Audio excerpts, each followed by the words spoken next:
Well, good afternoon, and thank you all for coming to what I hope is the first of many informative and interactive town hall meetings. Lori Pickens and I are really pleased to hopefully start this tradition, and it's really quite timely because does anybody know what today is besides the town hall? Anybody knows what today is in our world of cancer care? Shout it out. Anybody know? It is World Cancer Day. Did everyone, how many people knew that? I'm impressed. It is indeed World Cancer Day, and essentially an annual event to bring attention to both the importance of what we do, the progress, and frankly where we're going. And I had the privilege of going to Channel 8 this morning to talk to them about World Cancer Day, which I must admit I don't keep up with the periodicals that you all do. So I actually found out I found out about World Cancer Day last week when I got the invitation to go to Channel 8. But I've learned a lot about it, and I think it's great that we have it. So this is, again, the first of what we hope to be a regular event. And the agenda that Lori and I wanted to put forth is principally to talk about where we've been and where we want to go, because this is largely a kickoff for a strategic plan built off the fact that, as you all know, can you hear me okay? Yeah. This is the 10th anniversary of the opening of Smilow Cancer Hospital. And the agenda is really to talk about and celebrate what all of you have done in this amazing decade that just preceded us, but as well as part of the kickoff for our big picture strategic planning to think about what the next decade is going to be. And this really is the beginning of this process to develop a very high-level plan, a blueprint, a constitution, as it were, of what we want Yale Cancer Center and Smilow Cancer Hospital to be, building off an extraordinary foundation of the first 10 years of this building and what we're excited about doing over the next decade. And by the way, there are, as you probably have heard, going to be a series of events to celebrate this decade, and in other forums, you'll hear more about that. But a summary that you are all very familiar with because you are part of this extraordinary case study of success in cancer care, cancer research and innovation. From the opening of Smilow Cancer Hospital in roughly 2009, 2010, what we've all seen, as you know, is an unprecedented growth in a clinical operation, building on a strong base of outstanding science and clinical care to what is now a preeminent provider of cancer care. The statistics last year, you probably heard from me and others, 236,000 office visits. That doesn't count all the other things that are going on. 48% of every newly diagnosed cancer patient in the state of Connecticut is now seen at some point in our facilities. And I think that kind of expanse of clinical care is a reflection of what you all bring to bear on behalf of patients and families who are dealing with this. The other thing is, I think, the model of all cancer centers in terms of a network.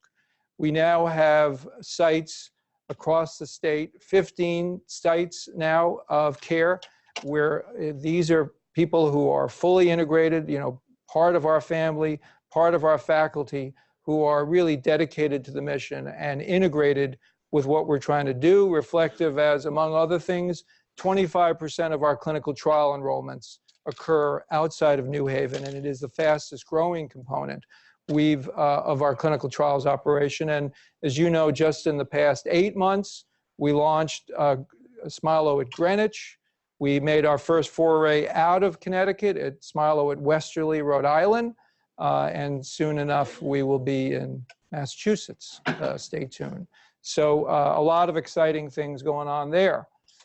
We recognize that to be effective And to lead, you've got to be a leader in quality and value. And I know a number of people have been working on this space. We agreed several years ago to be part of the oncology care model, something that CMS, the federal payers, put out. Most cancer centers, by the way, decided not to do it because there's a risk, right? If you choose to participate in something where you're measuring how you deliver care and you don't deliver the goods, you actually could lose money. But in fact, the innovations that were part of OCM in terms of patient navigation, in terms of the extended care clinic, has really translated into improved care, reducing needless admissions to the hospital for cancer patients and families, reducing ER visits. And in fact, we are one of the most successful sites, probably the most successful site among academic sites in this space. We have to be a leader in this space. We want to make the rules, not learn what the rules are, because this is obviously where the pain points, the pressures are going to be in terms of reimbursement.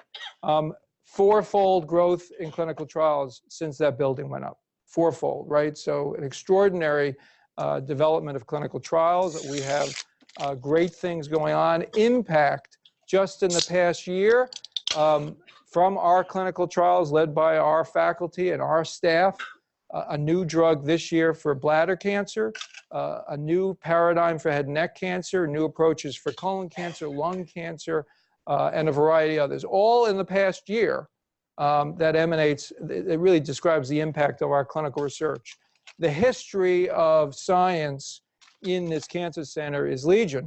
I mean, it predates, obviously, Smilow. This is one of the original National Cancer Institute comprehensive cancer centers, and it is what a strong base. And I don't think we fully, I sometimes wonder whether we fully recognize how extraordinary the science here is across all domains, right? I mean, just, we take it for granted every year when 4 to 5 people among our faculty and science and staff are inducted into the National Academy of Science or the National Academy of Medicine.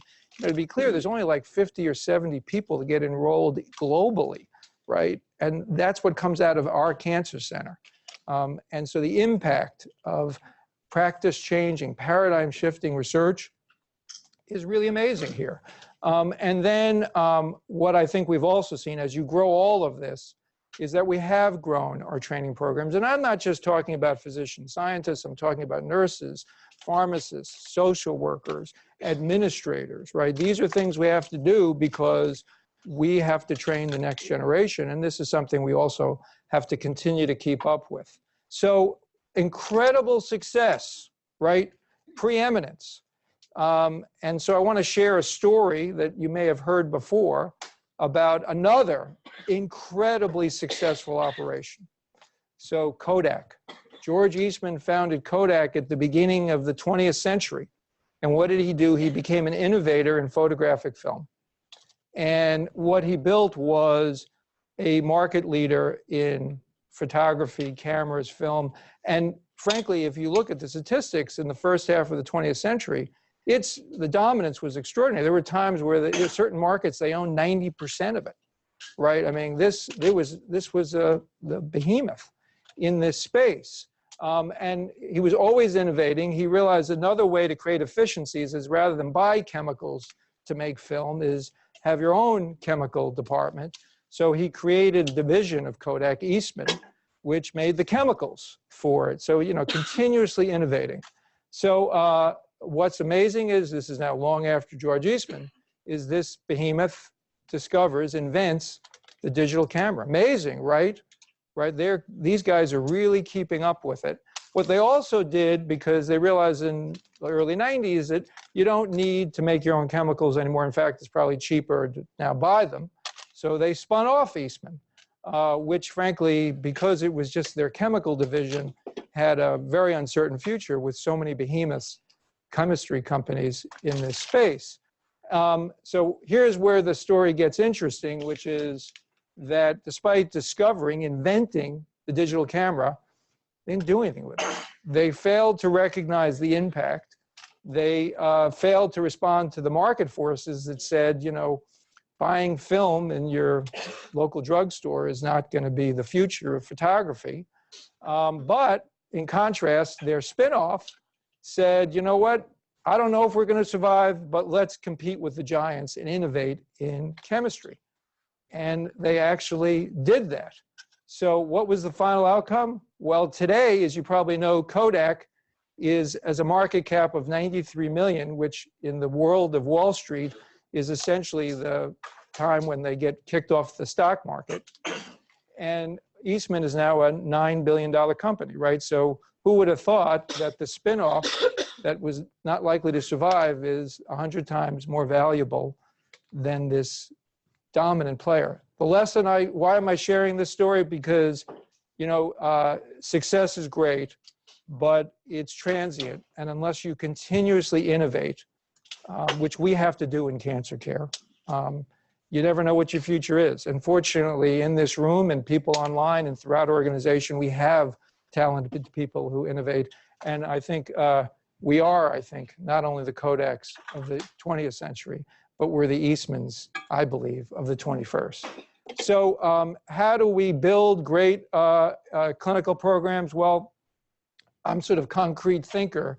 It's, you know, box one, make sure that you are the go-to place for cancer care among patients, families, and providers. And we have to be that. Two, box two, make sure that when they call, whoever those people are, that the opportunity, the experience of getting into the system is easy and first rate. And then box three, when they get here, make sure that the experience is exceptional. And frankly, this is patient-centered care, and this is what we owe our patients, because I'm sure, like me, many of you have had experiences with cancer, loved ones, and it's scary when you find out somebody you care about was diagnosed that day with cancer. It's, you know, it's like one of those events you never forget where you are. And when you're particularly trying to figure out how to navigate that, it's tough, and we got to make it easy. That's part of our job, and I actually think we do it well, and we want to continue to innovate in this space. How do we innovate? Well, we recruit, which we did successfully over the past several months, two great leaders. Tim Flusser, who is sitting in the front row, who is our new VP for patient services, leading, among other things, nursing at Smilow. And very pleased that you probably saw 2 weeks ago, Kevin Billingsley, 2 weeks ago, right? Kevin, give or take? 3 weeks ago, time flies. Kevin Billingsley recruited as our new chief medical officer. Two great people beyond all the other talent we have to lead this center. And what are some of the things we're doing now that you probably hear about, which is continuing to advance the value-based care proposition. We have to be a data-driven organization. We do great science. We rely on hard data for our science. We need to do that in every aspect of our operation. Stay tuned. This is something to build dashboards about linking our goals to what we measure in success, that we do it. We're all working off the same page.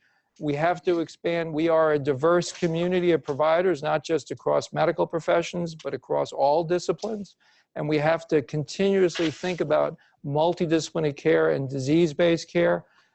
We are in the process of looking at how we redesign the care we deliver to inpatients. We are looking, as I mentioned a moment ago, how we make it easy to get into the system. This is vitally important. We have to look at the way we do outpatient. We've outgrown a lot of our space. So how do we do that efficiently? And how do we develop space, right? If we're outgrowing that 15-story expanse that we're celebrating 10 years, how do we figure out how to use it better, and what should be our needs over the next decade? How do we integrate across sites? Because we have a lot of different places now we're providing cancer care and conducting clinical research, translational research. How do we further integrate across that? Realizing that the journey of a patient goes into many different areas that require supportive services. How do we continue to invest in that, including palliative care? And then how do we use technology? A lot of industries really leverage this better than healthcare, right? You can go into your local CVS and never actually even deal with a person who works for CVS, even at checkout now, right? And by the way, while you're doing all that efficiently, they're actually learning about you and collecting data on you. And these are the kind of things we got to do, but including how do we advance our tumor profiling? We're going to be building a proton center. We're going to commit to telehealth and patient-reported outcomes, lots of technologies that we have to innovate and integrate in our space. Another important area is we have to focus on the experience of the patient. We have several people now working on this. Tara Samf was recently recruited to be our Chief Patient Experience Officer. And how do we make sure that we're doing all the right things there? But related to that, you probably, many of you, if not all of you, saw this op-ed in the New York Times last year about a provider at Bellevue at NYU who talked about the fact that we, as caregivers, are asked to take care of people and we don't say no, right? Our principles are whatever the request is, day or night, whatever the circumstances, we're here to serve because that's our conduct here. And I'd say, and some people have taken issue the way it was written and is exploiting the right answer, right verb, I don't know. But where I take issue is, frankly, it's not just doctors and nurses. It's pharmacists, it's social workers, it's administrators. It's literally every profession that actually works in this, because we are all caregivers. Whether you help people find a place to park their car, or you greet them at the front door, or you're hanging their chemotherapy, we are all responsible for the experience of these patients and families dealing with this very difficult illness. And we have to take care of ourselves. So what we've said to Tara and the people working in this space is, how do you make sure that patients have a good experience, is make sure we take care of the well-being of all the people, including the research staff, who are trying to innovate and working assiduously and selflessly to do great things. Because ultimately, as we develop operational efficiencies and how we make sure that we take care of the people, the talented people that work here, and build a culture that engages everybody, we not only are the best place to receive care, but we're the best place to work in healthcare. And this has to be, I think, a key tenet of what we do going forward. We want to recognize all the great people here. And we've done this in many forums. As many of you know, we had our annual conclave where we recognize people across nursing, science, clinical care. But we want to do more than that. We had our first Smilow Luminary Awards last year where we recognized 50 people working at all different sites of care, working in many different arenas at all levels of the organization. And I think it was a great event. And we want to do that again. There are now going to be nominations for this because this is something we have to do regularly. We have to recognize whatever is your contribution, how much you're valued in that space. On the research side, again, I think great progress in terms of the contributions that we've made and others in developing targeted therapies. That is one of the revolutions of cancer care over the past 15 years. That is, here's the gene that drives the disease, and we can now target it. As well, the extraordinary impact of immunotherapy, which I think this institution has been a leader and continues to be a leader in that space. Question is, what's the next advance?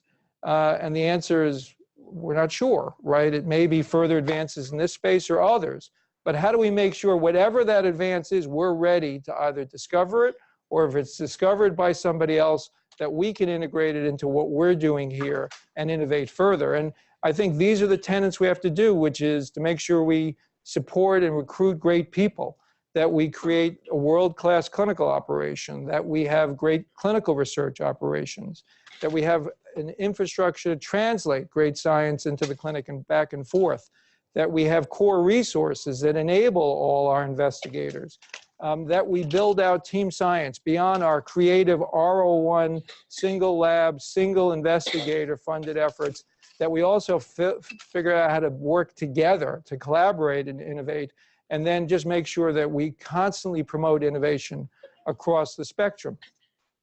We have, again, as part of our recruitments over the past several months, recruited great 2 new leaders for our clinical trials operation, Roy Decker and Joyce Tull. And I think what they've done a great job over the past 6 months is listening about, you know, we have developed some growing pains. When you have quadruple enrollment into clinical trials, you realize there are things you got to do to address that. And I think they've taken that head on. This is their plan, CTO 2020, to really address what we want to be doing this year. The fundamental things I think we all agree we need to do in clinical research, which is accelerate the time it takes to open a study here, and they have very clear metrics they're aiming for, to expand enrollment, not only at this site, but across the enterprise.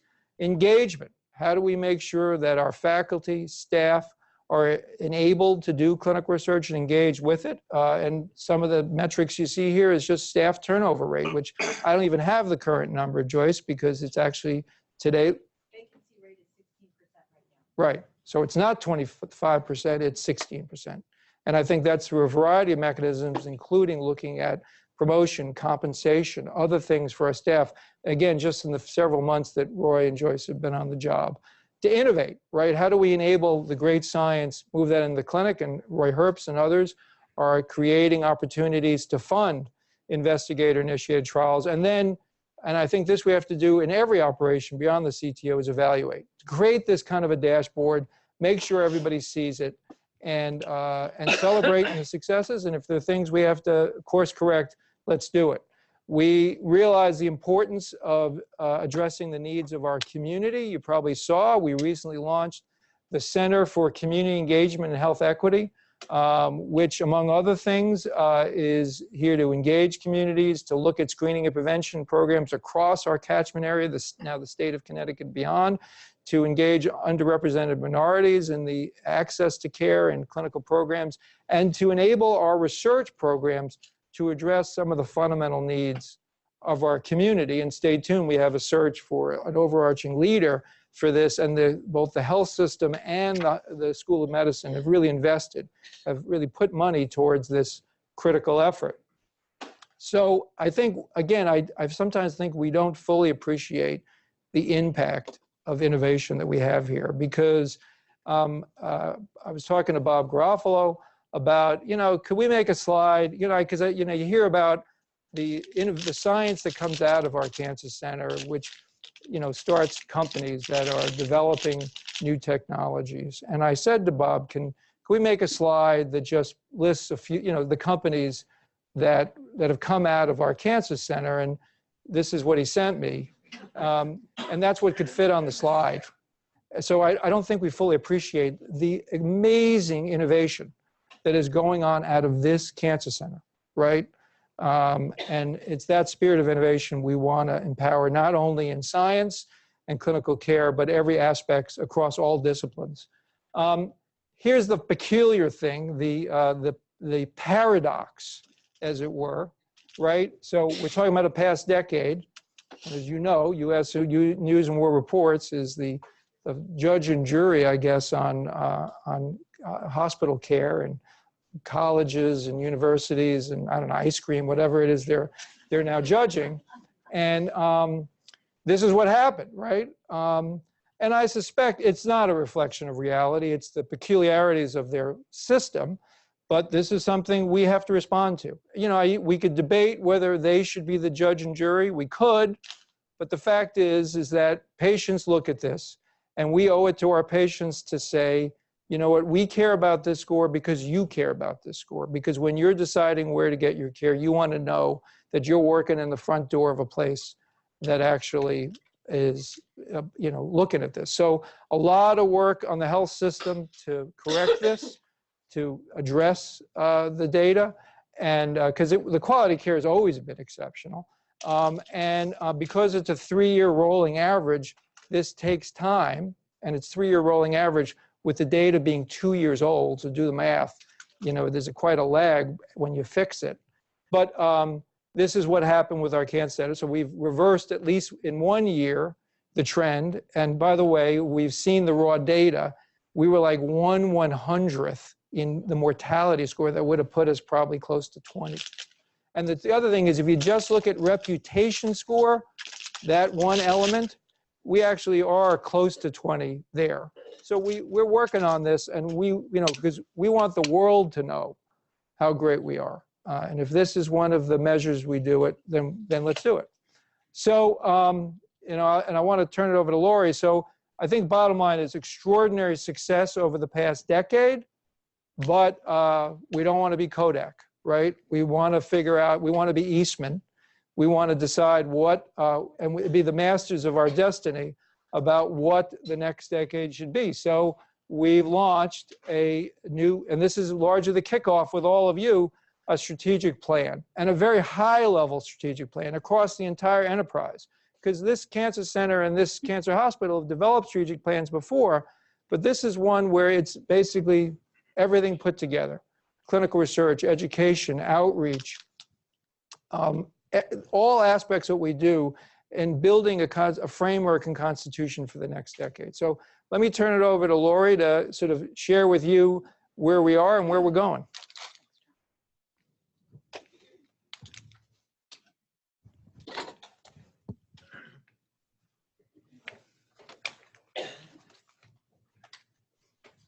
I don't know if I can work a mic standing and with a mic next to me, but can everyone hear me okay?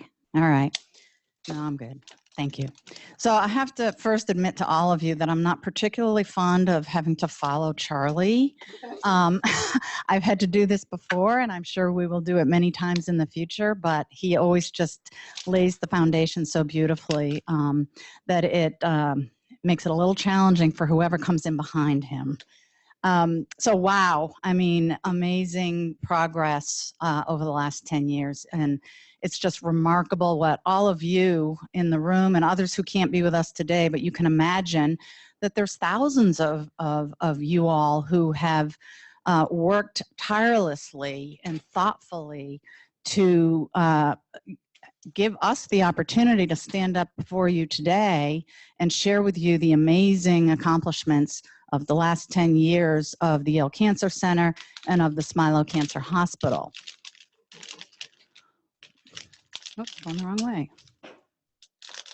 So the big challenge now is what next? What do we do over the next 10 years? How do we prepare for another 10 years of celebrating? And the question really is, 10 years from now, what do we want to be celebrating? What do we want to be talking about? What do we, leaders and others want to be sharing with the world and with our friends and our colleagues and our family? What has occurred over the past 10 years? When we look in the rear view mirror, 10 years from now, what do we want to see?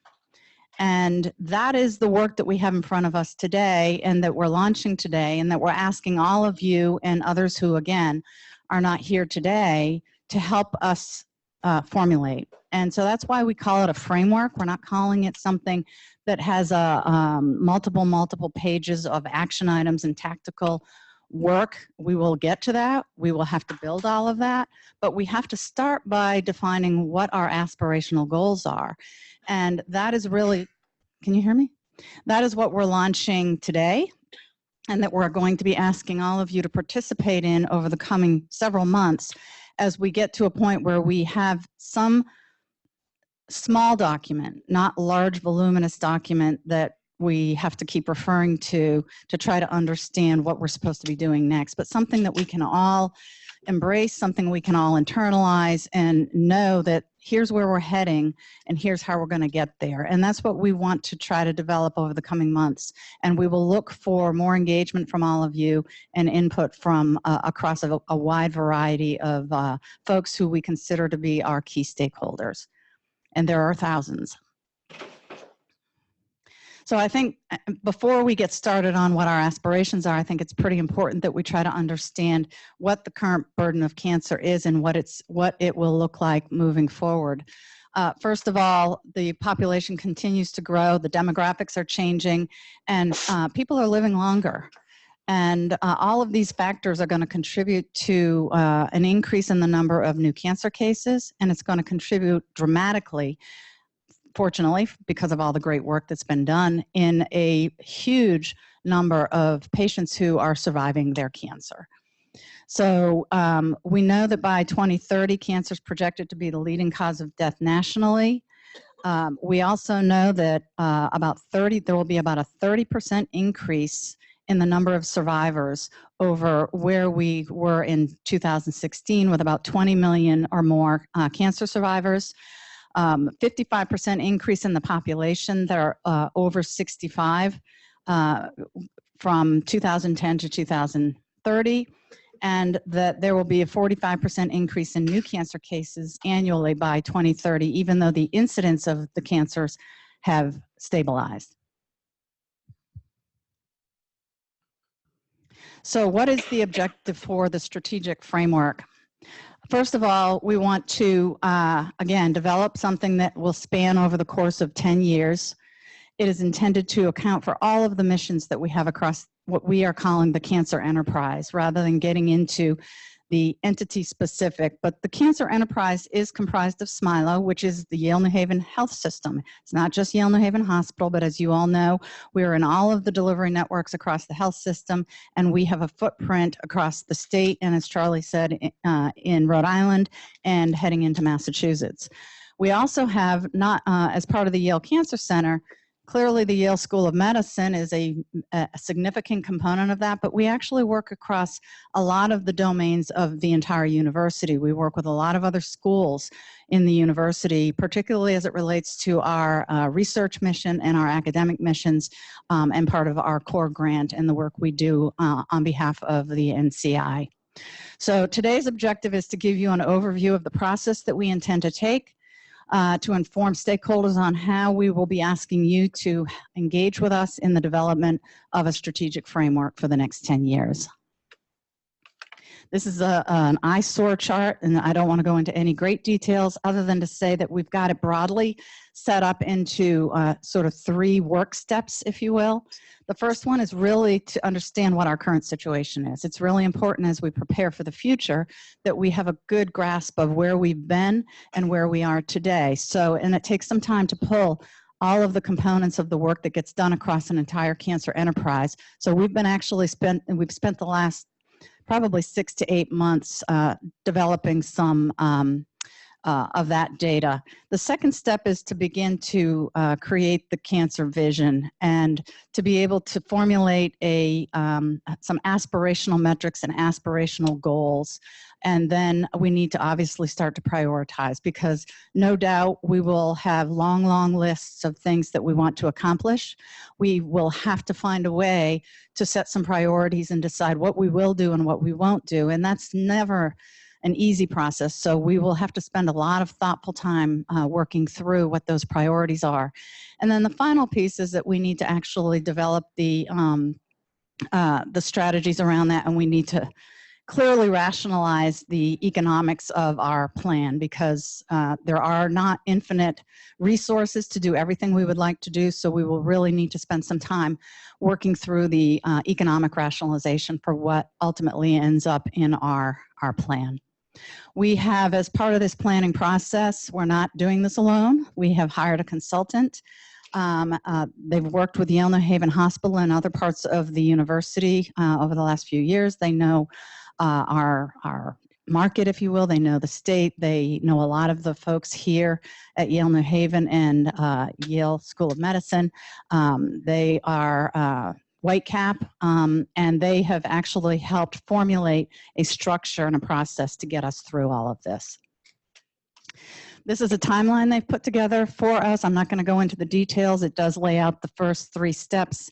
It basically says that we hope to have everything completed by May, June of this year. And that is, again, the aspirational goals, the framework. It isn't the end of the journey. So we basically have assembled, as a starting point, 3 committees. We have a steering committee. The steering committee is responsible for developing the framework, and the committee has responsibility for reviewing all of the analytic findings and all of the information we glean from all of you and others across our stakeholder groups, and putting that into some format that allows us to start to prioritize our goals. We have 2 task forces. We have a research task force and we have a clinical patient care task force. And we have membership from each of those task forces that sit on the steering committee, but we've expanded each of those groups considerably. So they each have about 20 people on them, and then they report back to the steering committee. We also have a stakeholder. We've done some stakeholder interviews. We have a long way to go, and all of you will be hearing more about what you can do and what we need from you to help us continue to formulate input for this effort. This is just another eyesore. It's just showing you who has already been interviewed in this process. And then Charlie's going to actually walk through what some of the findings were. We actually have about 10 or 12, this is not 10 or 12 slides, but we have about 10 or 12 slides that the consultants put together for us that are quite elaborate. Charlie took a stab at narrowing it down to a couple bullets, so he's going to walk through this with you now. Thank you. Just wanted to, and this is an evolution, but this was some of the, and we want to be completely transparent about what we've learned from the interviews now, and this is really phase one of getting feedback. In terms of the themes we heard, in terms of the clinical portfolio, what we heard is that, over the past decade, the focus has been on specific specialties or departments, but it's been somewhat fragmented and decentralized in terms of strategy, and that there was almost a broad consensus among those interviewed that we need to think, as many systems do, on service lines. Now, cancer is a service line, but within cancer, the service lines are genitourinary cancer and lung cancer. That is, how do we attack those problems, and to do that across disciplines, across departments. And this is something I think resonates because it's not just relevant for clinical care, but also research, translation, education, among other things. Access, we talked about. That was clearly a theme. We got to make it easy for patients and providers to get into our system. Concerns about reimbursement, which we are certainly aware of. There is extraordinary downward pressure both on reimbursement for clinical care and grant funding. All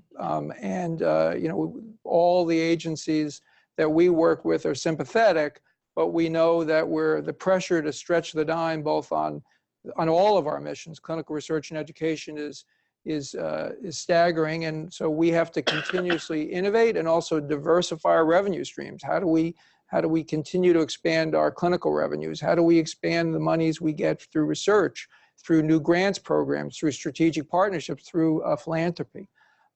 Competitive dynamics, the success over the past decade has not gone unnoticed by our friends and colleagues, both within the state of Connecticut and in New York and Boston.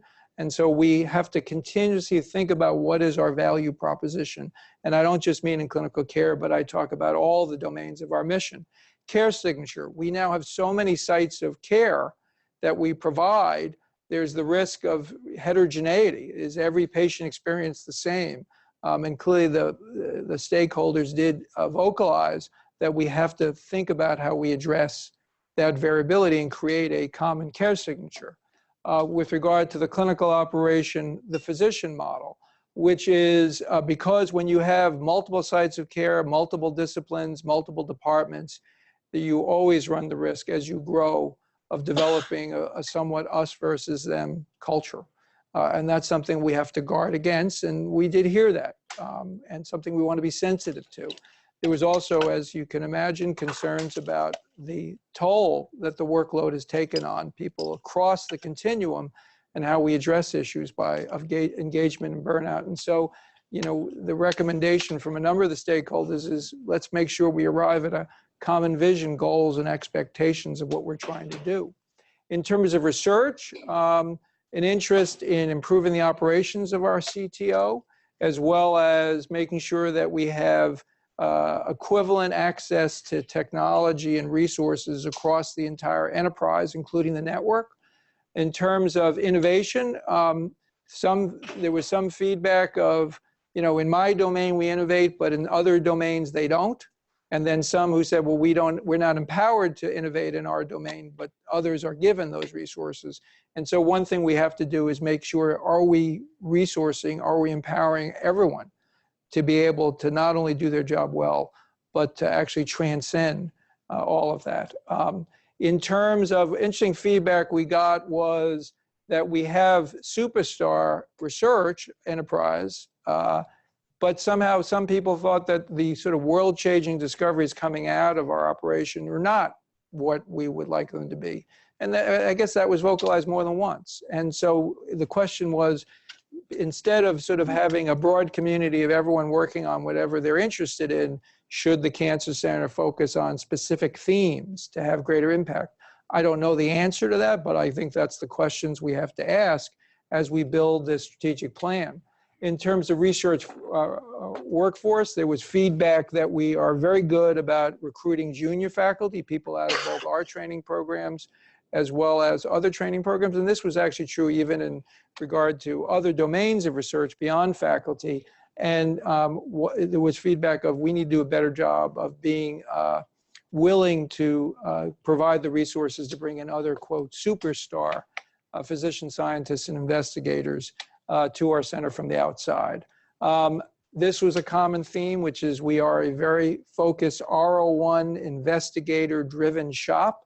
You know, people doing creative work on their own, but not enough team science. And that's something we want to do. As you may know, yesterday was the deadline for our first round of Team Challenge awards to fund new teams in research, and that's something we want to continue. Organizational structure. We are a matrix cancer center, both in terms of our clinical operation and our research operation. And some felt like because of the various constituents involved, be it the health system, the hospital, the School of Medicine, the university, among others, that it's hard to make decisions quickly and it's hard to make decisions on your own.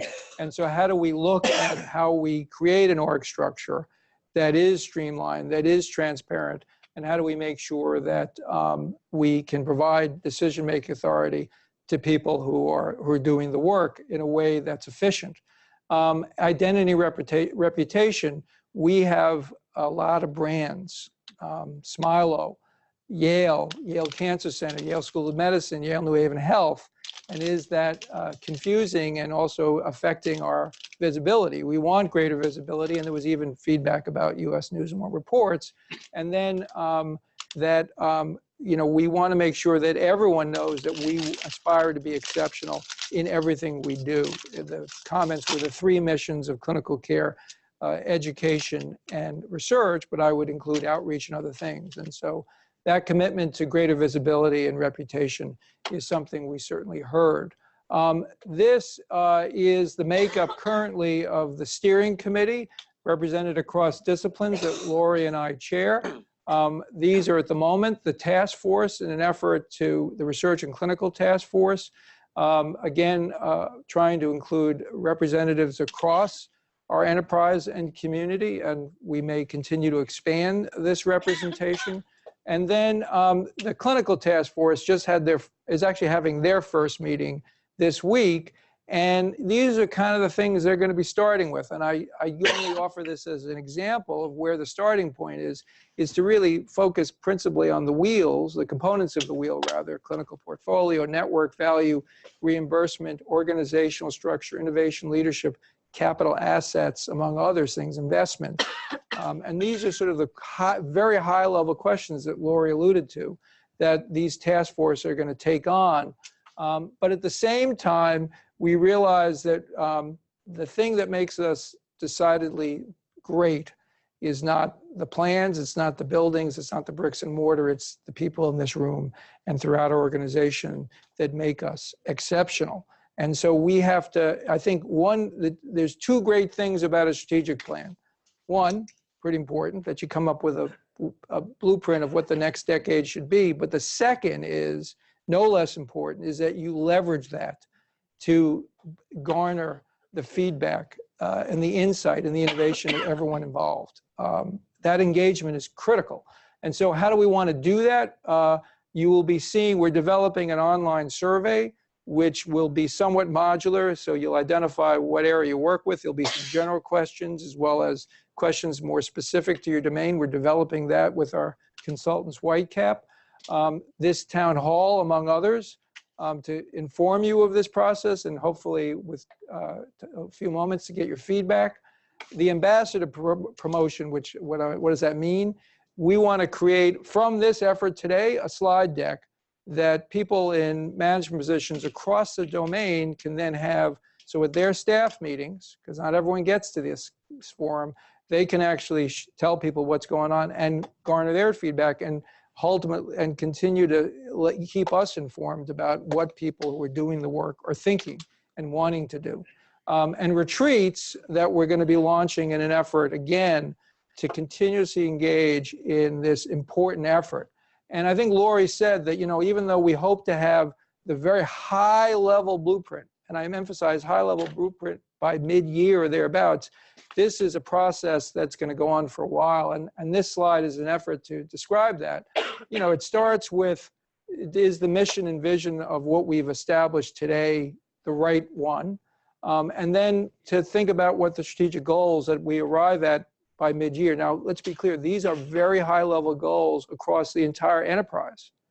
And so, it's not going to be specifically, let's put a care center in Northern Virginia, but rather, to what extent do we want to have as our goal, this is basically the premier place to work in cancer care and cancer research. That kind of level. What are our strategic goals? From that, specifically, what are our priorities, which related to that, one of our priorities is to invest in talent, to recruit, promote, train, develop talent. And then from that, what's the plan from that? Again, these are steps that evolve after the first 6 months. And frankly, we'll engage larger constituents to actually do the work, including an implementation plan and deliverables, because what we're doing, we want to measure over the next several years. And if we're doing it great, let's celebrate. And if there's elements we're not doing well, let's course correct and together figure out how to do it better. And then, also as we do this, figure out, have we arrived? Because what I think we all look forward to is having the same forum in 2030, celebrating those 10 years and think how great it was from 2010 to 2019. It's unbelievable where we are now in 2030. And that's the sort of ultimately where we want to get to. So, we've covered a lot of ground. Before we open up to questions, I did want to give Kevin Billingsley, our new Chief Medical Officer, just an opportunity to introduce himself and say hello, because he's really just starting, and I know he's looking forward to meeting all of you, but give Kevin just a moment to speak to us and then open it up to questions. Do you want to just press that button? Actually, can people hear me? No. All right. Oh, it's being broadcast, so you got to use the mic. I got to use the mic. Well, I will try to have Charlie's AV skills. First off, I would just like to say to everyone in this room and people who are not in this room, thank you for such a warm welcome to this fabulous institution. It's really a joy to be here. When people ask me, gee, why are you moving to Connecticut from the lovely West Coast? I usually have a few quips to that, but really what it comes down to is that something really special is happening here, and I wanted to be part of it. The opportunity to link a world-class academic cancer center with all of the clinical expertise and scientific resources therein to a distributed cancer care network is unique, special, and powerful. And it's just a great opportunity to join into that venture. And when you think about it, our aim is high and it's aspirational. The goal is that no matter where patients enter into our care system, they will receive the same clinical expertise, access to clinical trials, molecular diagnostics, counseling, and psychosocial support throughout the entirety of the organization. And that's truly unique and powerful. And that it's a high aim, and we have all of the pieces in place to do that. But, as Charlie and Lori both alluded to, we do have work to do the next 5, even 10 years. And it's going to be exciting work. To execute on that vision is going to require a degree of teaming across all of us, across geographic boundaries, across specialty boundaries to deliver that level of excellence. And I think it's going to be enjoyable. It's going to be fun. And it will require all of us to recognize the unique and powerful contributions we all make to the care of cancer patients. As has been mentioned, I do think that we as leaders, and all of us in the room are leaders, have a responsibility. Taking care of cancer patients is a calling in which we all participate. And I think it's a deep joy. I enjoy going to the clinic and the operating room every bit as much now as I did when I started my career. But I think we need to be mindful and honest of the fact that increasingly our caregivers are under strains. And I will commit to you that all of us as leaders are understanding that, and we will be making every effort to address those strains. You know, I think our goal is to listen carefully and work hard to remove all of the barriers and impediments that can come in the way of all of us working at the top of our scopes to deliver the very best care for our patients. And I'm confident we can make a lot of progress. So in summary, I'll just say I feel extraordinarily privileged to be here. I think I have the best job in the world to have an opportunity to work with all of you and deliver on our promise to patients, not just for patients in Connecticut, but across the country and around the world over the next 10 years. So thank you for the warm welcome, and it's a pleasure to be here.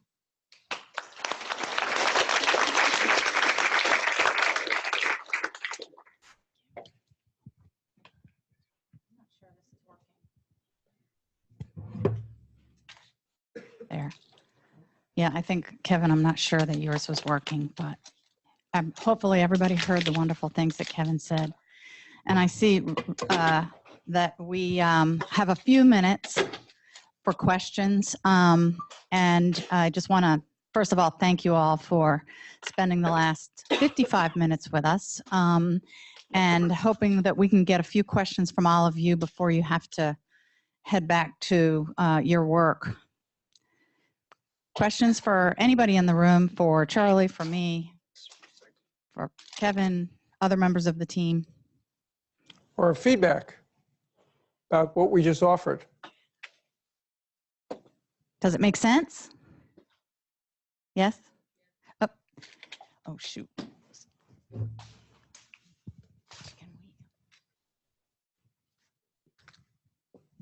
you.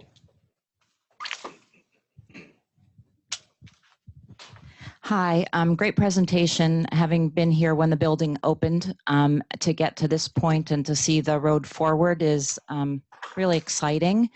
As I think about your strategic framework as a social worker, that's all internal to what we're going to do, but there's you sort of mentioned the pressures of the reimbursement structure, but the sort of the global healthcare system funding, you know, through Medicare, through Medicaid, through government, through all of the externals that that constrain us. Are you going to try to work on that too?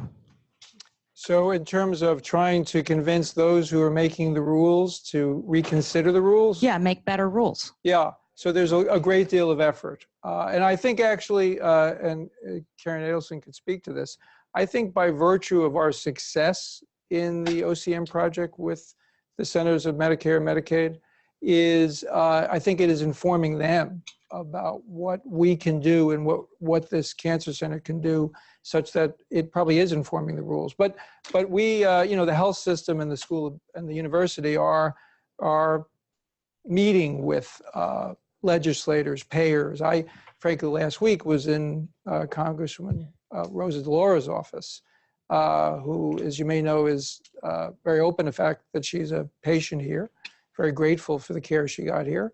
Also, as she reminds me, she's the chair now of the Appropriations Committee for the House of Representatives, so which is a good person to have on your side. And we talked specifically in her office about how the funding line for grants, among other things, is too low. And frankly, she agreed. We talked about the reimbursement pressures, and I think as somebody who has been through this journey, she agreed. So the answer is yes, and I think that, you know, that has to be part of the work we do. Other thoughts? Questions?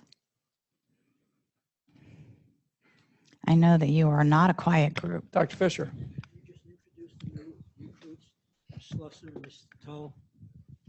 Yeah, Dr. Fisher asked if we could introduce some of the new troops. Joyce is Joyce Tull. Come on, Joyce, is our new executive director.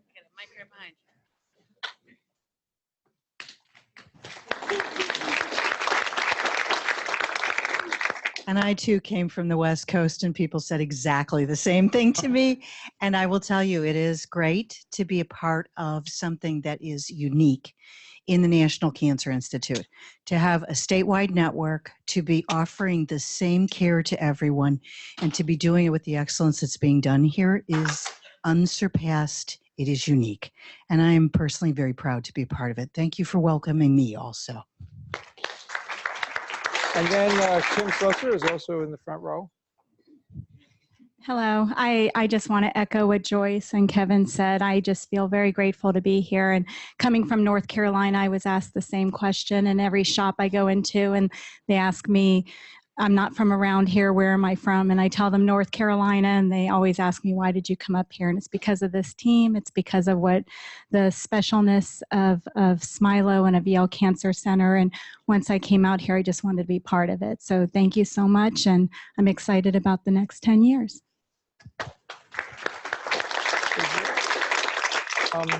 Is Roy Decker here? He may be doing his side job of actually providing care to patients beyond running the clinical trials office. But I know, and many of you know Roy because he's been here a long time in therapeutic radiology, but I know he's really excited about working with everybody on clinical research. And frankly, there are so many new leaders that we haven't named that we've been sort of announcing over the past month in both, in really the domains of education, research, and clinical care. And we certainly look forward to giving them forums to share their vision and getting your feedback over time.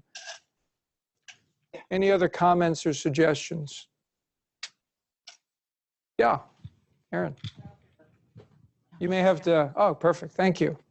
We recruited somebody. Is this on? I guess my comment / question is a lot of growth has occurred over the past decade, I'd say, with the care centers and just the whole institution, which is great. And I think we should continue to grow. But how do we make it feel small again, like for both patients and providers? Do you want to start, Gloria? That one's, well, you know, I came from North Carolina as well, and came from a different institution. Or actually, Kim and I were at the same institution. And when I got here, I thought it felt small. I mean, in a good way. I feel like so many of the folks that I see in the hallway within the first 6 months, I knew by name, they knew me, we would chat. And so actually, you know, I don't know, for folks who have been here for a long time and have not necessarily experienced other organizations, I would just share with you that this is a really special place of people who really care about one another and care about their patients and take care of the families of our patients as well. It feels a lot smaller than what I was accustomed to, and frankly, we are bigger here than what we were accustomed to. We probably see 3,000 more new patients a year here than we did at Duke. We're only 3,000 less new cancer patients than what Memorial Sloan Kettering is seeing. And so I'm not suggesting that we don't have work to do and we shouldn't continue to try to do what we do in terms of always feeling like we're a family. But whatever we've been doing, whatever all of you have been doing all these years, keep doing it. You know, think about it daily. Practice, you know, acts of kindness. And I really think that that makes a difference. It's really an incredibly warm place here. So I don't have a perfect answer for how to make it feel smaller. I think we just need to keep doing what we're doing and continue to embrace new folks, help new people like myself and Dr. Billingsley and Kim and Joyce and others really feel part of it too, because we can continue to carry that on as well. Every time we bring new folks in, make sure they feel the warmth that exists in this institution, particularly what we feel every day in cancer. It's a really, really special place. But I'm really glad you asked that question because admittedly, I'm not suggesting, and I don't think Lori would either, suggesting that growth, when we say the high level output, I don't know that growth is really part of it. I bet you that one part of it is to make sure that this is both the best place to receive care, but also the best place to work across whatever domain you're contributing to, and that culture is pervasive. That I suspect will be one of our tenets. And admittedly, organizations that do that well, sometimes they do grow, but they grow while maintaining the culture and the intimacy, right? But it has to start with a fundamental principle like that. Karen, yeah. So when you look at the Press-Ganey scores in our care centers and think about the work that Art in particular and Anne have done, the patient satisfaction is incredible at a lot of them. And when we think about the difference between those care centers and some of what we struggle with here on main campus, it's that they have smaller, highly functional teams. And we saw that in the breast strategic planning. And I think as we look to our future, some of the work that we're going to need to do is to make sure that everybody feels like they're part of an accountable small team. And I think that may help with what you're talking about. Karen, thank you.